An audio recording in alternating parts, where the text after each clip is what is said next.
Welcome back. When the 1619 Project was published by the New York Times, it became an object of both admiration and criticism.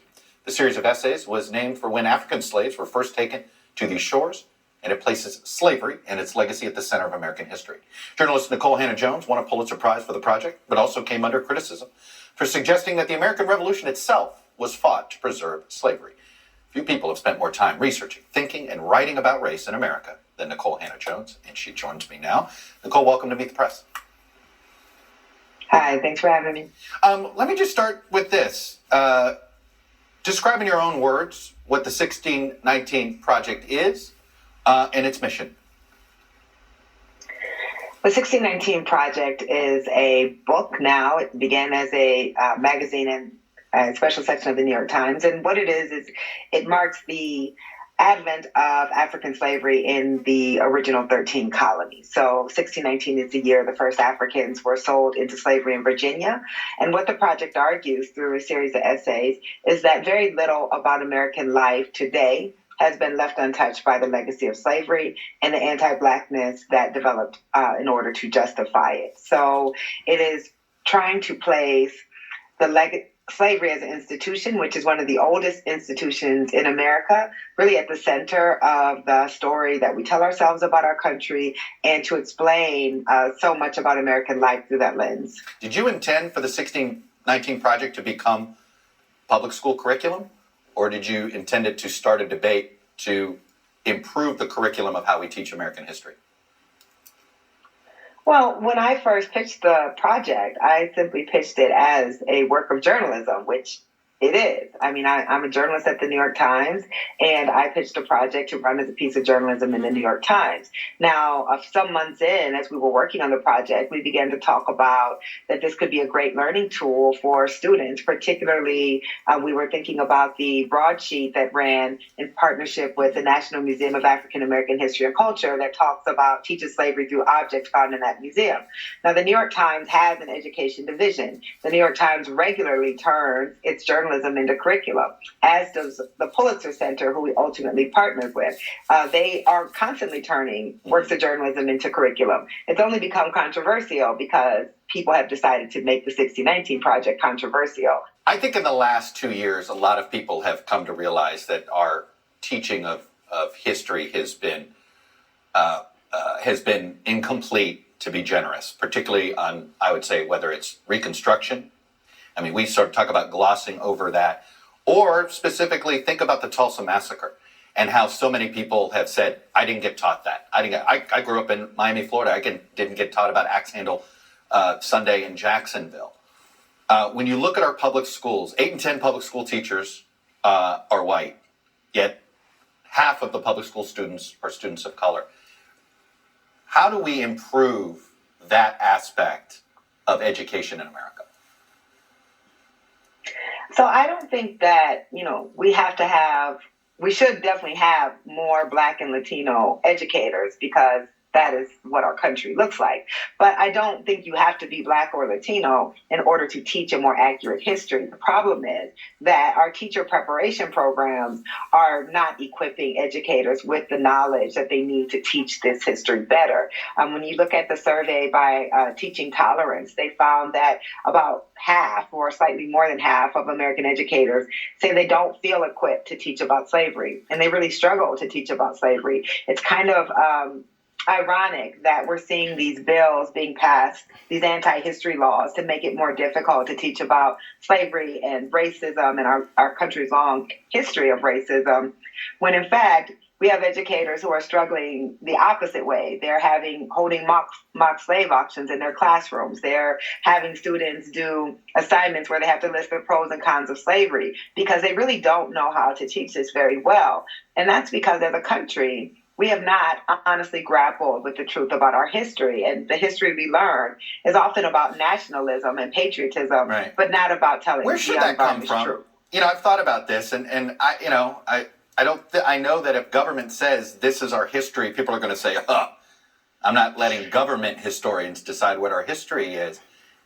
This seems to be a real challenge in an open society, is how do we get agreement on this, especially when, parents want to have a Virginia governor's race was arguably decided on the strength of how influential should parents be on curriculum.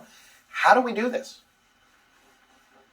Well, I would say the governor's race in Virginia was decided based on the success of a right-wing propaganda campaign that told white parents that they needed to fight against their children being indoctrinated as being called racist. But that was a propaganda campaign, and there are a lot of black parents in Virginia. There are a lot of Latino parents in Virginia, and they were not being featured in that coverage. And what they wanted for their kids' education, which is more teaching about race, more teaching about the history of racism, seem to have fallen on deaf ears. So I think we should frame that question properly. And I don't really understand this idea that parents should decide what's being taught. I'm not a professional educator. I don't have a degree in social studies or science. We send our children to school because we want them to be taught by people who have an expertise in the subject area. And that is not my job. When the governor or the candidate said that he didn't think parents should be deciding what's being taught in school, he was panned for that, but that's just the fact.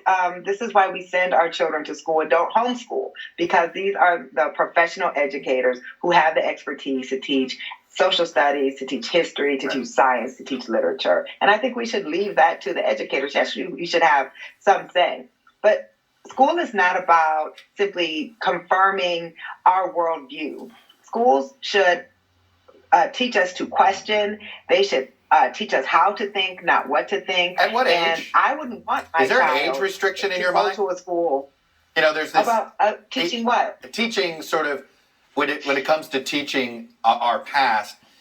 You know, there's this, and I think it's just coming basically through a racial lens. But there's this, you know, parents are saying, "Hey, don't make my kid feel guilty," and you know, and I know a parent of color is going, "What are you talking about? You know, I've got to teach reality."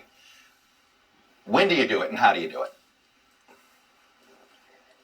Well, I think you should just think a little bit about your framing. You said parents, and then you said parents of color. So the white parents and parents of color. White fair parents point. Yeah. are not representing. As a matter of fact, white parents are representing fewer than half of all public school parents, Right. And yet they have an outsized voice in this debate.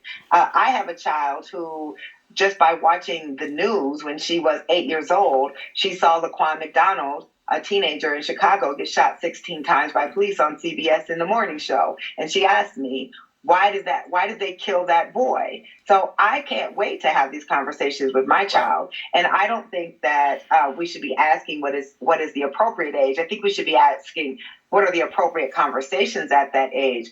But our children are being raised in a racialized society. They are noticing things. They have questions. And I don't think teaching an accurate rendering of history is about making white children feel guilty. I don't know an educator. I've been covering education for 2 decades. I've never seen a teacher of any race tell a white child, you are responsible for what happened in the past. I just don't think that that's happening. And even all of the people who have claimed that that has happened have not been able to produce a shred of evidence that that's true. I think some students who are white probably walk away from some of these lessons feeling very uncomfortable. As we should. We should be uncomfortable with the hard parts of our past. And a master educator knows how to give those lessons without making students internalize this feelings of racism.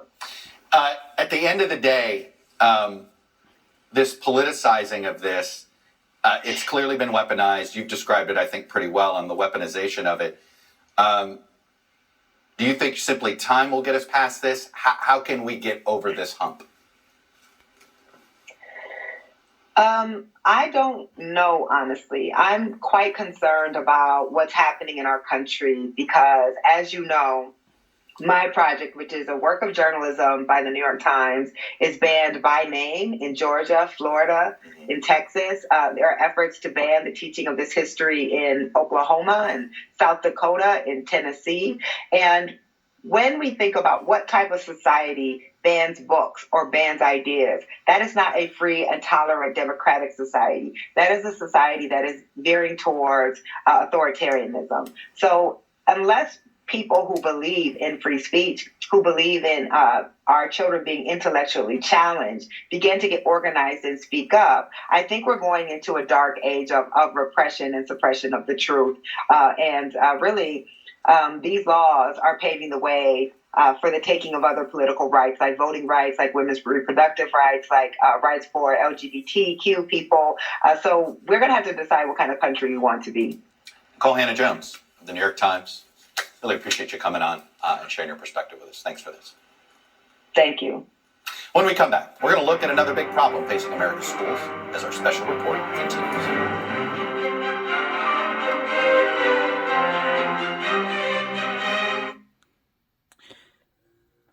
Okay, my comments. She said that most teachers should be Hispanic and Black because that's what the country look like. Okay, let's go to the statistics. This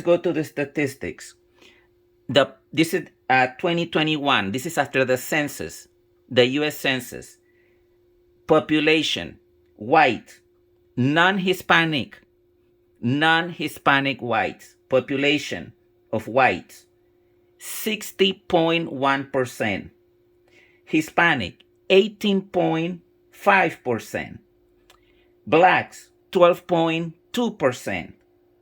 Asian, 5.6%. Multiple races, 2.8%.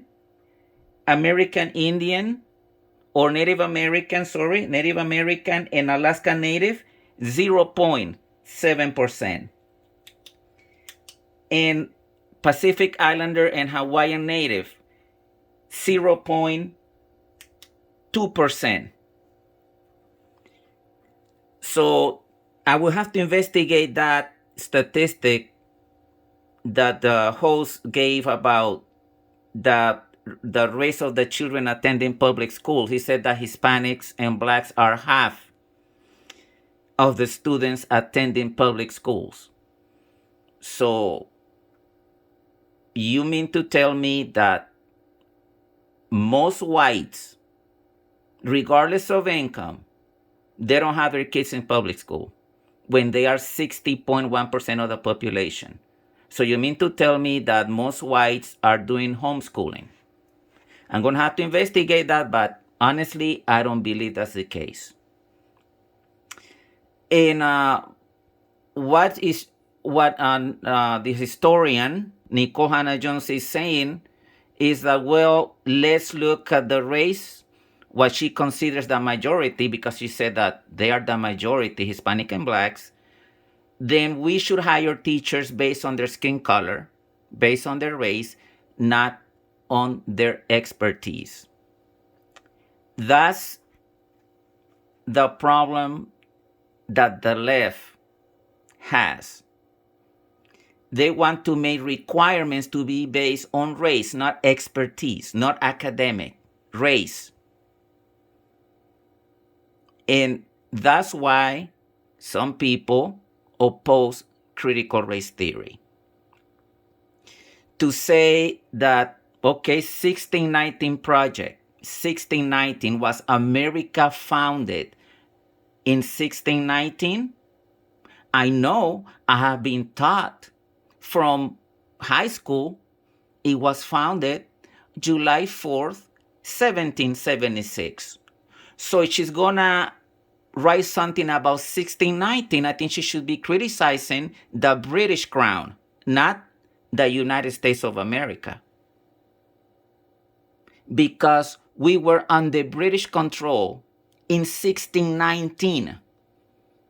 Who gave the approval to bring people from Africa as in the condition of slaves? It was the British Crown. So you should write, I think that book, you should be critical of the British Crown. Then you should write another book from 1776 to this date. I guess nobody has told Ms. Jones that America was not founded in 1619. They have racialized everything. It's not the parents opposing critical race theory. It is those supporting critical race theory. They have racialized the issue. Okay, so I see you.